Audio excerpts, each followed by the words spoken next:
La noche de la gala del 40 aniversario de Grupo Meridien España. El enorme atrio de cristal de la Torre Meridien en Madrid brillaba como un estudio de cine. 10 minutos después. El puño de mi padrastro se estrelló contra mis costillas por negarme a firmar los números maquillados. Los de Relaciones Públicas ya tenían el pie de foto listo, familia unida. Futuro brillante. No sabían que yo tenía otro pie de foto y un plan que iba a estallar en la junta de accionistas.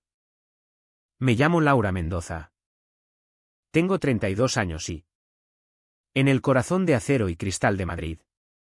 Soy la jefa de análisis de riesgos de Grupo Meridien. Esa noche. Sin embargo, el título me parecía un disfraz. El gran atrio se había transformado en un espectáculo de luces centelleantes.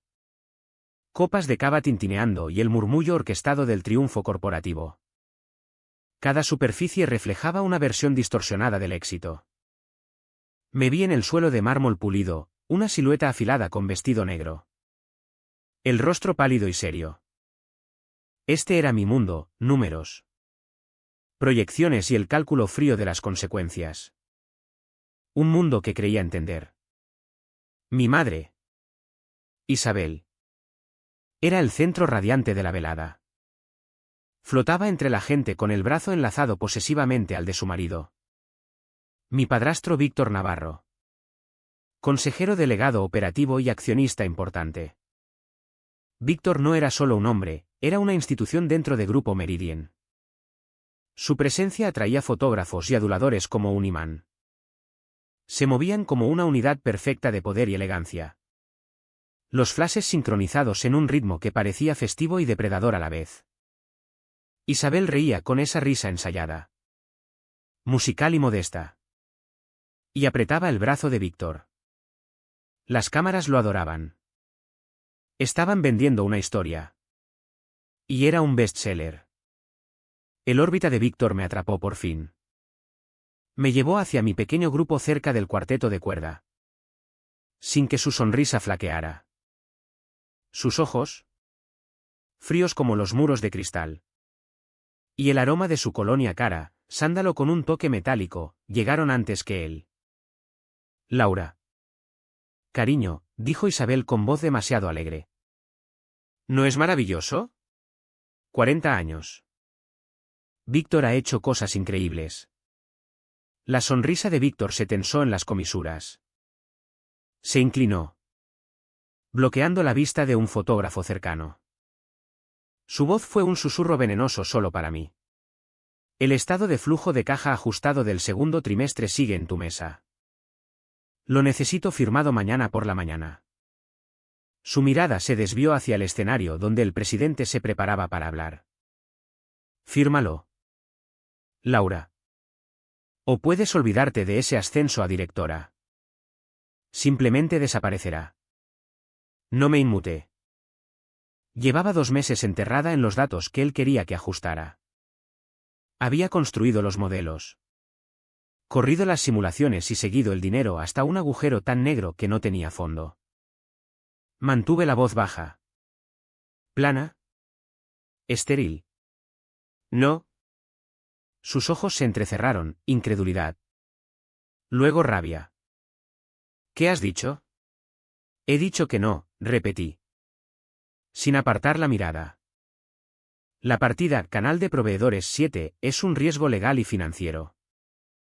Es una entidad fantasma que canaliza fondos a través de sociedades pantalla. Firmar ese informe sería fraude. No lo haré. Por una fracción de segundo. La máscara del amable consejero delegado se resquebrajó y dejó ver al depredador. Pero volvió a colocarse al instante. Sellada por la intervención inocente de mi madre. Ella vio la tensión no como amenaza, sino como oportunidad para una foto familiar perfecta. ¡Ay! Vosotros dos. Siempre hablando de trabajo, gorjeó. Riendo como campanillas. Me agarró del brazo con fuerza sorprendente y me pegó al costado de Víctor. El fotógrafo levantó el objetivo. Vamos a hacernos fotos. Una foto familiar. Quedé atrapada. Un accesorio en su obra de teatro. El calor del cuerpo de Víctor era un horno a mi lado. Su brazo una barra rígida contra mi espalda. Sentía la rabia contenida en sus músculos. Sonreí a la cámara. Fue el cálculo más difícil de mi vida. El flash fue una explosión blanca cegadora que borró la sala dorada y me dejó en un vacío silencioso y crudo. Justo entonces. El maestro de ceremonias. Con voz suave y artificial como el mármol pulido. Tronó desde el escenario. Un fuerte aplauso para nuestro consejero delegado operativo. Víctor Navarro. Y su preciosa familia. Los Navarro Mendoza. Un verdadero ejemplo de los valores de Grupo Meridian España. La sala estalló. Una ola de aplausos nos bañó. Un respaldo ensordecedor a la mentira que representábamos. Sentí cada palmada como un martillazo contra mi determinación. Por el rabillo del ojo vi a una joven asistente de PR iluminada por la pantalla de su móvil. Revisaba la publicación para redes. Leí claramente el borrador del pie de foto: familia. Visión. Integridad. La hipocresía era tan profunda. Tan grotescamente perfecta. Que casi me hizo reír. Integridad. La palabra flotaba como un fantasma en el banquete. Las luces principales del escenario bajaron mientras comenzaba un número musical, sumiendo el atrio en una atmósfera más íntima y sombría. El hechizo se rompió. Los fotógrafos se marcharon buscando su siguiente trofeo. Era el momento de Víctor. Su mano me apretó el brazo superior como una tenaza. Una palabra, siseó. Ya sin susurrar. No esperó respuesta. Me arrastró desde el centro brillante de la sala, pasando fuentes de cava y grupos de ejecutivos riendo, hacia un pasillo de servicio detrás del escenario.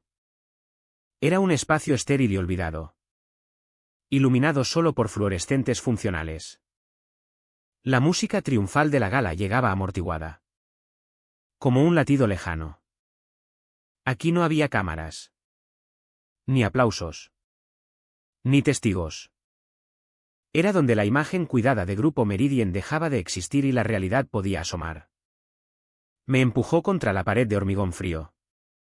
El vestido apenas amortiguó el golpe. ¿Quién te crees que eres?, escupió.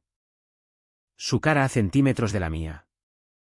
La sonrisa ensayada había desaparecido, sustituida por una máscara contorsionada de pura furia. ¿Crees que puedes desafiarme en mi propia empresa la noche que celebramos todo lo que he construido? Estoy haciendo mi trabajo, dije. La voz temblando un poco pero la resolución intacta. Mi trabajo es identificar riesgos. No ayudarte a cometer un delito. Tu trabajo, gruñó, es hacer lo que se te ordena. Y entonces llegó. No una bofetada que habría sido ruidosa y teatral. Fue algo más íntimo. Más brutal. Su puño se hundió en mi costado. Una explosión compacta y dura justo debajo de las costillas. El aire salió de mis pulmones en un jadeo silencioso. Un dolor agudo y cegador irradió por mi torso. Tan intenso que quemaba. Me doblé. La frente contra la pared fría mientras luchaba por respirar. La vista llena de manchas negras. Se inclinó. Su aliento caliente en mi oído. La voz un siseo amenazante. No lo arruines esta noche. Mañana firmarás ese papel o te acompañaré personalmente fuera de este edificio para siempre. ¿Queda claro? No pude hablar. Solo asentí. Un movimiento patético y brusco. Se irguió. Se alisó la chaqueta del smoking perfectamente cortado. En la luz tenue volvió a ser el consejero delegado compuesto y poderoso. La transformación duró menos de un segundo. Se giró y regresó a la gala, fundiéndose de nuevo con el mundo de luces y música, dejándome sola en las sombras, jadeando por aire. Lentamente. Con dolor. Me enderecé apoyándome en la pared. Cada respiración era un pinchazo agudo. Mi mano temblaba cuando la llevé al costado y sentí el profundo palpitar que ya empezaba a convertirse en un moretón espectacular. Pero mi otra mano, la izquierda, se movió por su cuenta. Mis dedos encontraron el pequeño objeto metálico frío prendido en la solapa del vestido, casi oculto en la tela oscura. Era un alfiler de corbata antiguo, de plata, sencillo y elegante. Había sido de mi padre. Víctor nunca le había prestado atención. Lo consideraba una baratija sentimental. Cerré los dedos alrededor de él. Los bordes afilados se clavaron en mi palma. Un dolor pequeño que cortaba el dolor mayor del costado. En ese pasillo frío y vacío, con el fantasma de la integridad de mi padre en la mano y el fuego de la violencia de Víctor extendiéndose por mis costillas. La última pieza de mi propio modelo de riesgo se encajó. Mi protocolo de emergencia. Mi plan real. El que no requería firma. Tomé una respiración lenta y deliberada y lo activé. El dolor del costado era un ancla en el presente. Pero mi mente ya estaba 2 meses atrás. No había empezado con un puñetazo, sino con un número. Un dato anómalo en un informe trimestral que parecía un error tipográfico. Un hilo suelto en un traje perfectamente cortado. Se llamaba Canal de Proveedores 7 en el universo ordenado de las finanzas de Grupo Meridien. Era un fantasma. Mi investigación comenzó después de medianoche en el silencio de mi despacho. Mucho después de que la torre se vaciara. Alimentada por café negro y una necesidad implacable de lógica. Empecé a tirar del hilo. El Canal de Proveedores 7 no era un solo proveedor. Era una etiqueta para pagos dirigidos a 5 entidades separadas. 5 empresas con nombres genéricos intercambiables: Apex Logística. Summit Servicios Globales no tenían perfiles públicos. Ni webs. Ni historial operativo. Solo existían en papel. Registradas en la misma dirección postal anónima en Gibraltar.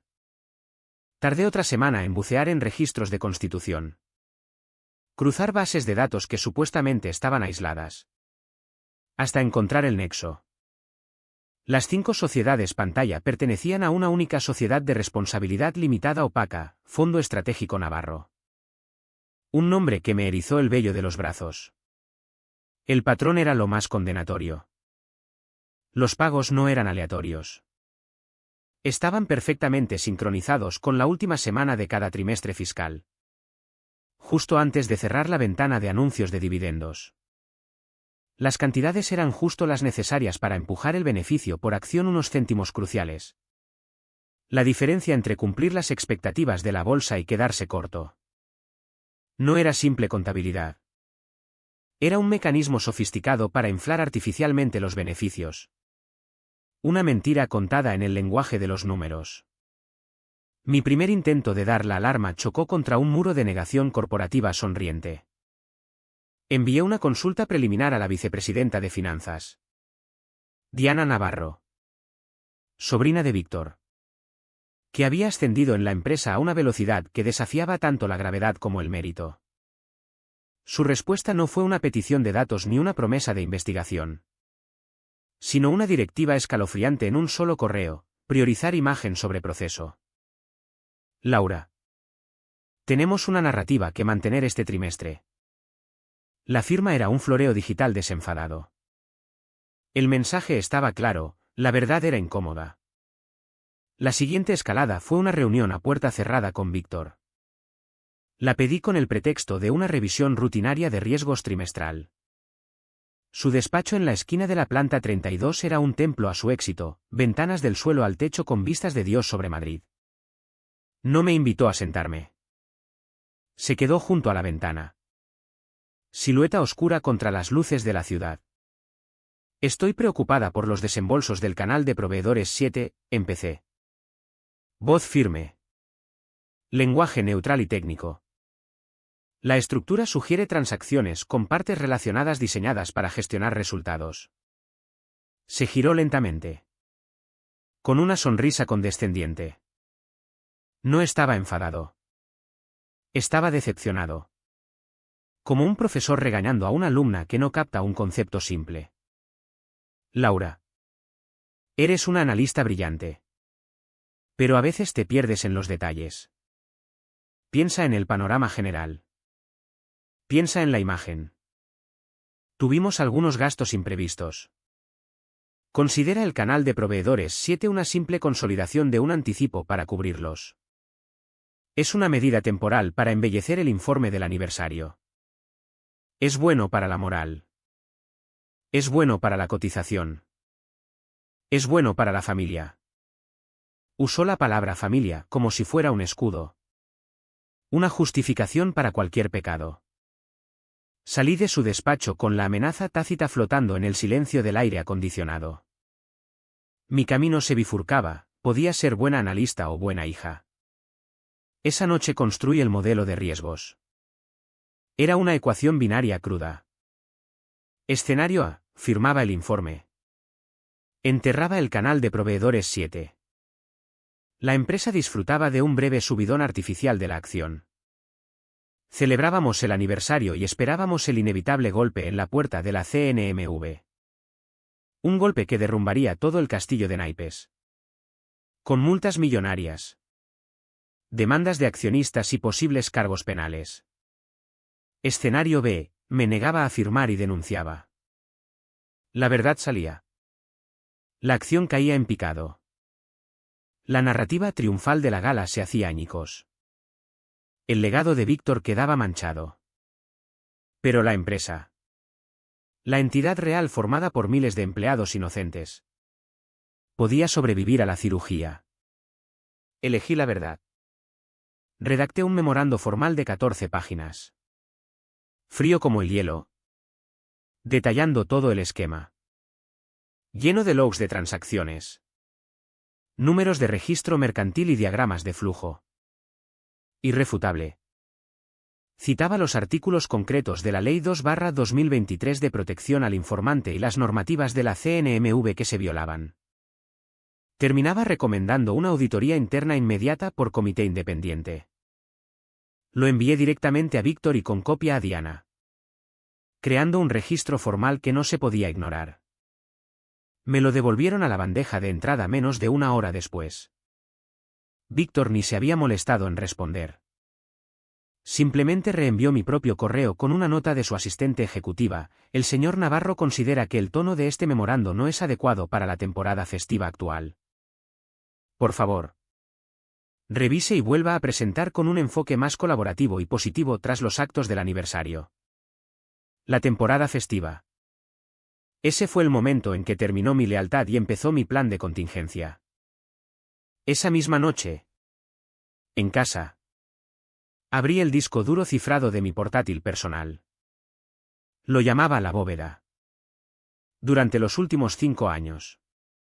Desde que el temperamento de Víctor mostró su verdadero color en la intimidad del hogar. La había estado construyendo. No era solo una colección de archivos. Era mi póliza de seguros. Dentro había logs escaneados de cada transacción sospechosa que había marcado. Copias de contratos con cláusulas ocultas y cadenas de correos que habían desaparecido convenientemente del servidor principal. Añadí mi memorando del canal de proveedores 7 y el rechazo despectivo. Luego añadí la pieza más valiosa. 2 semanas atrás había visto una conversación en Slack en una pantalla compartida de marketing. Saqué una foto rápida con el móvil. El mensaje decía, hay que potenciar el ángulo familiar para el aniversario. Hagamos una sesión dedicada con Víctor, Isabel y Laura. Prepara opciones de pie de foto centradas en familia. Visión. Integridad. Es parte central de la campaña de imagen del cuarto trimestre. La campaña de imagen. No eran solo una familia. Eran una estrategia de marketing. La foto. Las sonrisas. Los aplausos. Todo estaba inextricablemente unido a los números fraudulentos. Uno era la cara pública del otro. Arrastré la captura a una nueva subcarpeta en la bóveda. Tenía otro archivo que añadir. Un archivo que no era hoja de cálculo ni documento. Era un archivo de audio aún por grabar.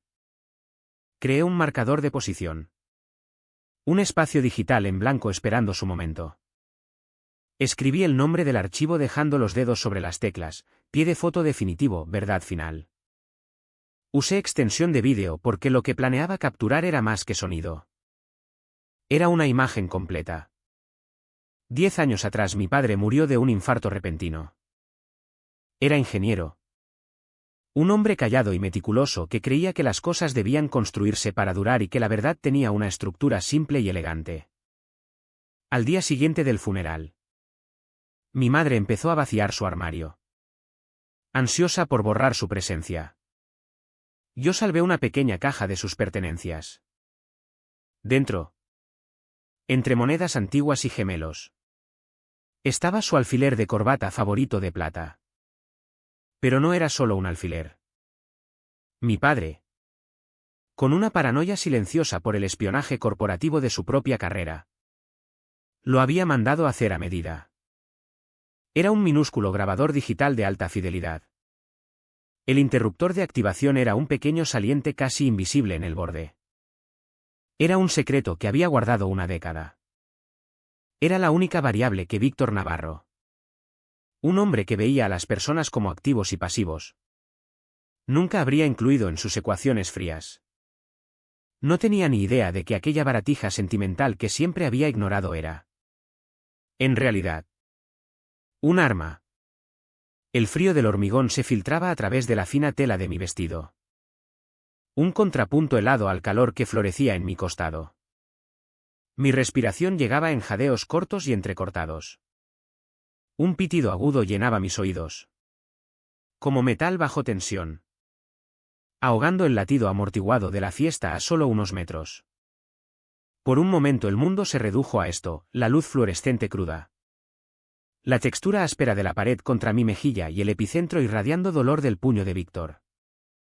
Pero debajo del caos físico, una calma profunda y gélida se asentaba en mi mente. Mi cuerpo estaba en shock, pero mis pensamientos eran claros, lineales y brutalmente eficientes. El grabador seguía funcionando. Mis dedos, torpes y temblorosos, encontraron el diminuto interruptor del alfiler de mi padre. Lo apagué. El silencio que siguió pareció absoluto. Sabía con la certeza de un teorema demostrado que el micrófono lo había captado todo, el golpe de mi espalda contra la pared, las amenazas venenosas de Víctor escupidas y, lo más importante, las 7 palabras que constituían una amenaza directa y accionable. Violación de la política interna y de la ley, firmarás o te sacaré de esta empresa para siempre. Esa frase capturada en audio digital prístino acababa de convertirse en la piedra angular de todo mi caso. Me separé de la pared usando la mano para sujetar el dolor agonizante en las costillas. Caminé lenta y deliberadamente fuera del pasillo y de vuelta al borde de la órbita brillante de la gala. Nadie me miró. Todos miraban el escenario, cautivados por el espectáculo. Saqué el móvil de empresa de mi clutch, el pulgar moviéndose con precisión ensayada. Abrí la aplicación de mensajería cifrada y busqué el contacto etiquetado simplemente como R. Rita Palacios. Era la única abogada de la ciudad que operaba con la precisión quirúrgica y letal de un cirujano. Una asesora de cumplimiento independiente que había contratado en privado 6 semanas atrás. Cuando entendí hacia dónde iba este camino, no escribí ni una palabra. Le envié el emoji acordado, un clip. El equivalente digital de tirar de la alarma de incendios. La respuesta llegó en menos de 10 segundos. Tan desprovista de emoción como mi mensaje, envía por Drap seguro. Conserva todos los metadatos originales. Espera confirmación. Conservar los metadatos, la huella digital. Hora. Fecha. Ubicación. El alma misma de la evidencia verificable. Necesitaba una pieza más. Me giré y caminé hacia los lujosos aseos forrados de espejos. En vez de entrar, me detuve en el pequeño vestíbulo vacío, bañado en luz suave y clemente. Incliné el cuerpo hacia la pared. Levanté el borde del vestido lo justo para descubrir la piel sobre las costillas. El moretón ya empezaba a florecer. Una constelación enfermiza de morado y rojo contra mi piel pálida. Era feo. Era prueba. Levanté el móvil de empresa, el mismo que pagaba Grupo Meridien, y abrí la cámara. Hice 3 fotos claras y firmes. El software del teléfono. Diseñado para cumplimiento corporativo y retención de datos. Guardaba automáticamente cada foto tomada en el dispositivo en un servidor interno seguro con marca de tiempo. Conocía el protocolo. El acto quedaba registrado. Los metadatos dirían, imagen capturada. Anexo Pasillo Oeste 2. Hora las 8:41. La imagen del moretón era ahora un registro oficial e inalterable de la empresa. Me bajé el vestido. El rostro una máscara de compostura. Y volví a entrar en la gala. Encontré a mi madre, que departía con la esposa de un consejero, riendo de algo que no tenía gracia. Le toqué el brazo suavemente. Tengo un dolor de estómago terrible, dije. La voz cuidadosamente débil pero no alarmista. Creo que el salmón estaba malo. Me voy a casa. El rostro de Isabel se nubló con una preocupación cosmética fugaz. ¡Ay! Cariño. ¿Estás segura? ¿No te quedas para el discurso del presidente? No puedo, respondí. Es fuerte. Por favor. Discúlpame con Víctor. El nombre me supo a ceniza en la boca. Me despidió con un gesto. Ya girándose hacia su conversación. La leve molestia de la salud de su hija ya olvidada. No fui a casa. Tomé el ascensor. No hacia el vestíbulo, sino hacia la planta 31. Mi despacho. El espacio cavernoso estaba oscuro y silencioso. Un fantasma de sí mismo de día. La única luz era el resplandor ambiental de la ciudad a través de las enormes ventanas. No encendí las luces superiores.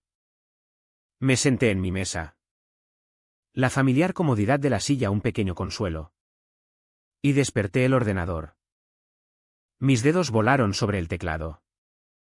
Este era mi elemento. Aquí no había emociones. Solo datos. Abrí el servidor seguro y empecé a extraer los archivos. Primero, los logs de transacciones del canal de proveedores 7. Exporté cada entrada, una hoja limpia y condenatoria de fechas, importes y códigos de autorización. Cada uno aprobado por Diana o por Víctor mismo. Después saqué el correo de Diana despidiendo mis preocupaciones por el tono inapropiado para la temporada festiva. Lo guardé como PDF con cabeceras y ruta del servidor visibles. Luego vino el esquema, el organigrama de propiedad corporativa que había tardado una semana en construir.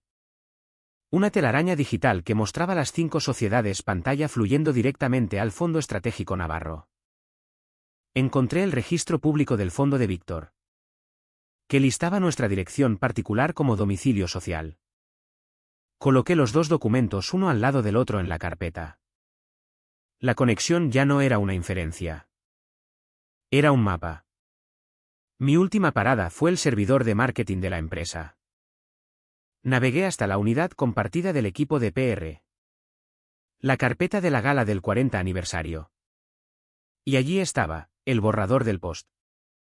La foto mía. Mi madre y Víctor sonriendo nuestras perfectas sonrisas fraudulentas y debajo el pie de foto esperando publicarse al mundo, familia. Visión. Integridad. Descargué todo el paquete, la foto en alta resolución. Los metadatos. El texto del borrador. Lo solté en la bóveda justo al lado de la foto de mi piel magullada. La yuxtaposición era nauseabunda y perfecta. Ahora tenía el paquete completo, una historia contada en 3 partes. El delito financiero. El encubrimiento corporativo y la amenaza física usada para imponerlo. Todo digital. Con marca de tiempo y verificable. Abrí una nueva ventana de navegador cifrada y navegué a una URL que había memorizado. Era un portal anónimo seguro mantenido por el gobierno para denunciantes corporativos. Rellené el formulario con ritmo mecánico y desprendido. Citaba el artículo 6 de la Ley 2/2023 de protección al informante. Subí toda mi carpeta de pruebas. La bóveda. Como un único archivo zip cifrado. La barra de progreso avanzó lentamente. Una línea verde lenta que significaba el punto de no retorno. Cuando terminó, el sitio generó una larga cadena alfanumérica, mi código de seguimiento. Mi recibo. La copié. La guardé y cerré el navegador. Estaba hecho. Víctor Navarro ya no era solo mi padrastro. Era el expediente número 78-Ra3B9. Un paso final, el interruptor de muerte. Un informe de denunciante podía tardar semanas o meses en actuar. Yo no tenía tanto tiempo. Necesitaba detonar esto desde dentro. Abrí mi calendario corporativo. No podía solicitar una reunión con Elena Vargas, la formidable y ferozmente independiente presidenta del Comité de Auditoría, por los canales normales. La asistente ejecutiva de Víctor vigilaba todas las solicitudes de calendario al Consejo y la marcaría al instante. Así que usé la función de programación directa del sistema. Una herramienta reservada para alertas IT de alta prioridad. Creé una nueva cita en el calendario de Elena para la mañana siguiente. Fijé la hora a las 7:10. Una hora concreta y extraña que saltaría cualquier bloqueo y señalaría urgencia. El asunto estaba en blanco. La ubicación. Una sala de conferencias neutral en la planta 28. En el cuerpo de la invitación pegué solo la larga cadena de caracteres del portal de denunciantes, mi código de seguimiento. Pulsé enviar. La invitación desapareció en el servidor corporativo. Un misil digital rumbo a la única persona de la empresa con poder e integridad para actuar. Me recosté en la silla. El dolor en el costado era un palpitar sordo y constante. La adrenalina se desvanecía, dejando un vasto vacío sereno. La gala seguía abajo. 40 plantas más abajo. Una celebración de mentiras. Pero aquí arriba, en la oscuridad silenciosa de mi despacho, la verdad estaba armada y esperando. La sala de conferencias de la planta 32 era una caja de cristal suspendida en el cielo de la mañana temprana. El sol empezaba a quemar la niebla de Madrid, proyectando sombras largas y distorsionadas sobre la mesa de caoba pulida. Era una sala diseñada para la transparencia, pero se sentía como una cámara de interrogatorio. Llevaba sentada exactamente 4 minutos cuando entraron. Víctor iba delante, flanqueado por Diana Navarro y un hombre pálido y sudoroso que reconocí como Marcos Lara, jefe de Relaciones Públicas. No parecían ejecutivos llegando a una reunión. Parecían un cortejo fúnebre. Víctor era el único que sonreía. Una sonrisa practicada y paciente, la que un padre da a un niño histérico. Tomó el asiento directamente frente a mí. El del presidente. Y juntó las manos. Diana y Marcos se sentaron a sus lados. Un par de librerías nerviosas. Laura, empezó Víctor. Voz baja y razonable como un ronroneo. Me alegro de que hayamos podido hacer esto. Solo nosotros 4. Creo que ha habido un malentendido grave y quiero aclarar el aire antes de que esto vaya más lejos. Se inclinó hacia adelante. Expresión de preocupación paternal cuidadosamente ensayada. Las familias no se demandan entre sí. No sacamos los trapos sucios. Sea lo que sea que te preocupe. Estás exagerando. Podemos resolverlo aquí y ahora. No dije ni una palabra. Metí la mano en el bolso y saqué un pequeño pendrive negro. Era anodino, idéntico a miles que había en el edificio.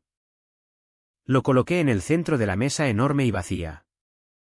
El suave clic del plástico sobre la madera fue el único sonido de la sala. Era imposiblemente fuerte.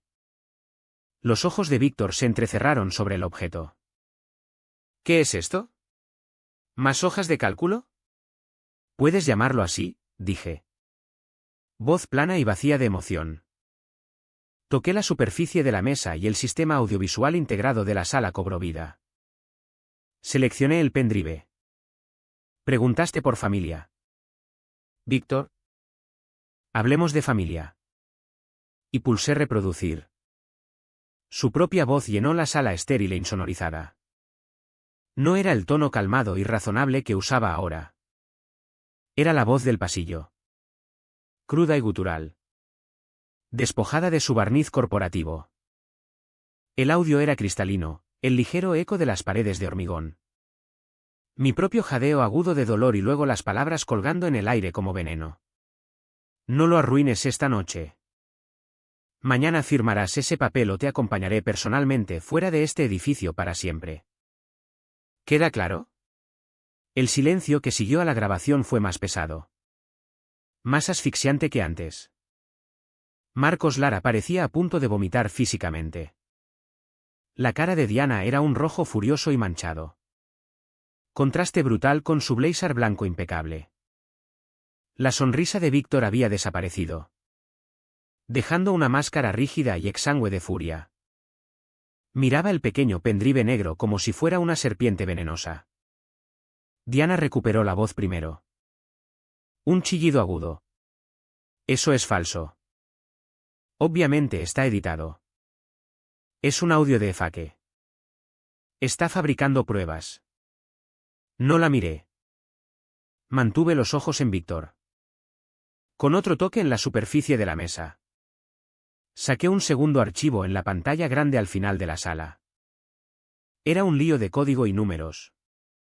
Incomprensible para el ojo no entrenado. Esto, dije. Voz cortando la tensión, es el registro de checksum del archivo desde el momento en que se creó anoche. Y este es el hash correspondiente con marca de tiempo del reloj interno del servidor de Grupo Meridian a las 8:43. Extraído del log de sincronización del grabador esta mañana. El archivo es inmutable. Verificable. ¿Intacto? Marcos se estremeció como si le hubieran golpeado. Empezó a tartamudear. Las manos temblando tanto que tuvo que esconderlas bajo la mesa. ¿El pie de foto? La publicación en redes solo era un borrador. Un marcador de posición. Nunca se publicó. Nunca lo subimos. Miraba a Víctor suplicante. Intentaba minimizar. Reducir el daño a un solo desliz en redes sin publicar. Asentí lentamente. Gesto de fingido acuerdo. Bien, dije. Mi mirada barriendo a los tres. Muy bien. Porque vamos a publicar un pie de foto. Pero no el vuestro. Entonces Víctor lo supo. Supo que esto ya no era una negociación. La pretensión de padre preocupado se evaporó. Sustituida por el cálculo frío y duro de un ejecutivo acorralado. Se inclinó hacia adelante. Bajando la voz hasta casi un susurro. Un rumor conspiratorio de puro pragmatismo. De acuerdo, dijo. Ojos clavados en los míos. ¿Qué quieres? ¿Es eso? Dejemos el teatro. ¿Cuál es tu precio? ¿Dinero? ¿Un ascenso? ¿Quieres ser directora? Bien. Puedes ser vicepresidenta. Solo dilo. La oferta quedó flotando en el aire. Obscena en su simplicidad. Realmente creía que era un número que podía escribir en un cheque. Un título que podía conceder. Un problema que podía comprar. Dejé que el silencio se estirara un largo momento doloroso antes de responder. Quiero la verdad, dije. Voz baja pero inquebrantable. Quiero la verdad completa y sin censurar sobre el canal de Proveedores 7 presentada por mí al Comité de Auditoría. Y quiero que el canal de Proveedores 7 y todas las sociedades pantalla asociadas se cierren permanentemente hoy mismo. Un destello de algo, incredulidad. Quizás incluso miedo, cruzó el rostro de Víctor. Empezó a reír. Una carcajada seca y sin humor. El Comité de Auditoría. Nunca llegarás hasta ellos. Haré que entierren esta reunión antes de que... Sus palabras se cortaron por el sonido de la pesada puerta de cristal abriéndose con un clic. Los tres se giraron. Yo no. Ya sabía quién era. Elena Vargas, presidenta del comité de auditoría. Entró en la sala. Era una mujer de casi 70 años con corte de pelo severo y expresión que sugería que nunca la había impresionado nada en la vida. Se movía con un aura de autoridad absoluta e inquebrantable. Un paso detrás de ella venía Rita Palacios. Mi abogada. Su rostro calmado y neutral. El maletín firmemente sujeto en la mano. El color abandonó el rostro de Víctor. Miró a Elena como si fuera una aparición. Diana se hundió en su silla. De repente muy pequeña. Víctor se levantó de un salto. Su compostura hecha añicos. Señaló con dedo tembloroso a Elena. ¿Qué es esto? ¿Qué haces aquí? Esta es una reunión interna privada. ¿Quién la ha dejado entrar? Elena Vargas ni siquiera lo miró. Sus ojos grises fríos se encontraron con los míos al otro lado de la mesa. Dio un lento y casi imperceptible asentimiento. Luego giró la mirada hacia Víctor. Voz tan nítida y fría como el aire matutino fuera del cristal. Los estatutos de la empresa, dijo. Entrando completamente en la sala y dejando que la puerta se cerrara con un suave y definitivo tut detrás de ella. Me invité yo misma. La atmósfera en la caja de cristal no solo cambió, se invirtió. El aire se volvió fino y frío. Víctor. Diana y Marcos dejaron de ser mis acusadores. Se convirtieron en especímenes bajo un microscopio. Y Elena Vargas era quien tenía la mano en la rueda de enfoque. Elena se dirigió a la cabecera de la mesa. Pero no se sentó. Se quedó de pie. Centinela silencioso y poderoso. Rita tomó posición cerca de la puerta. Observadora silenciosa cuya mera presencia era una barrera legal. Laura, dijo Elena. Voz cortando el silencio atónito.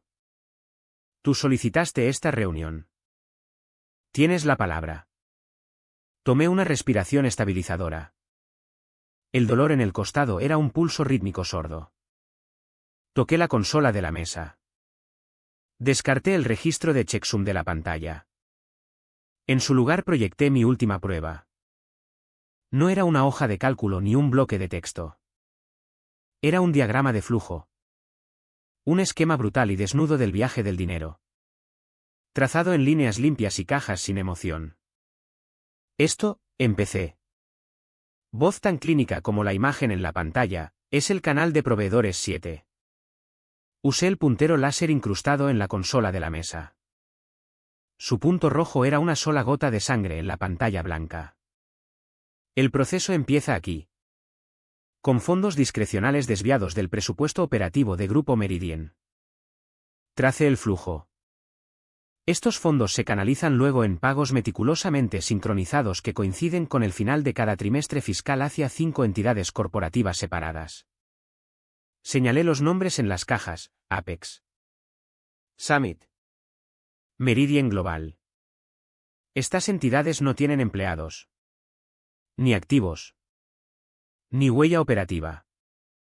Son cáscaras que existen solo como ficciones legales registradas en una misma dirección postal en Gibraltar. Hice una pausa, dejando que el peso de la información se asentara en la sala silenciosa. Víctor estaba rígido. Los nudillos blancos donde agarraba los brazos de la silla. Diana miraba la pantalla. La boca ligeramente abierta. Como si viera por primera vez la mecánica cruda de su delito. Desde estas 5 cáscaras, continué. Trazando las líneas que convergían en un solo punto, el dinero se consolida y se transfiere en menos de 24 horas a este destino final. El punto rojo descansó en la última caja al pie del diagrama, Fondo Estratégico Navarro S.L. Giré la mirada de la pantalla y miré directamente a Víctor. Un fondo familiar privado registrado en tu dirección particular. Con tú y mi madre como únicos titulares. En los últimos 2 años. 18,7 millones de euros han hecho este viaje. Cantidad suficiente para inflar artificialmente nuestro beneficio por acción una media de 3 a 5 céntimos por trimestre. Asegurando. La historia continúa con el mismo nivel de detalle y dramatismo hasta el final. Sin abreviar ninguna escena, la publicación del post editado con la reflexión en el mármol y el enlace al portal de la CNMV. La votación de los accionistas 86,4% a favor. La expulsión de Víctor y Diana. La conversación final con la madre en el pasillo de cristal donde Laura le muestra el moretón y toman juntas una foto real y honesta. La rueda de prensa en el atrio donde Laura simplemente dice «ya lo publicamos» mientras el botón de envío del paquete completo a los auditores independientes se pulsa y Víctor es escoltado fuera del edificio mientras las cámaras capturan el final de una era. Todo adaptado al contexto español. Con lenguaje natural. Expresiones idiomáticas y leyes locales. Manteniendo la tensión dramática. El tono de venganza y karma hasta la última línea. La historia completa termina con Laura saliendo de la Torre Meridien hacia una Madrid que, por primera vez en años, le parecía limpia y posible. El alfiler de plata de su padre sigue prendido en su solapa. Brillante bajo el sol de la mañana.